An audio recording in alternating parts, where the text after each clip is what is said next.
L'argent est un fait social total, c'est-à-dire qu'à partir du rapport à l'argent, on comprend le rapport à la culture, à l'histoire, aux autres, et un rapport économique, etc. Donc ce n'est pas quelque chose qui est en dehors de la vie sociale.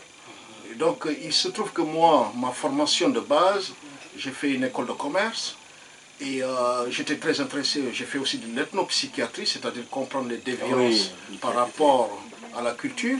Et toutes ces questions-là m'intéressaient.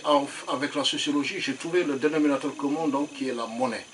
Et donc la monnaie, à partir de ce rapport de fait social total, ça me permet de voir le rapport religieux, le rapport séculier et non séculier.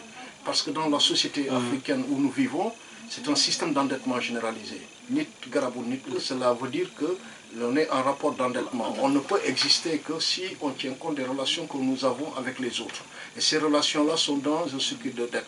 Autrement dit, on a des dettes vis-à-vis des ancêtres, vis-à-vis des autres et vis-à-vis du commun, quoi.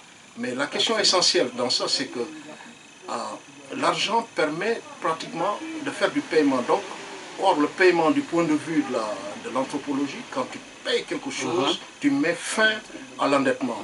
Ça, c'est une dimension de l'argent. L'autre dimension de l'argent est que ça permet de faire des sacrifices.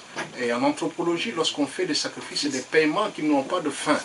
Parce que, par exemple, la dette vis-à-vis de nos ancêtres, la dette vis-à-vis de Dieu, elle ne s'éteint jamais. C'est pour cela que nous faisons des sacrifices.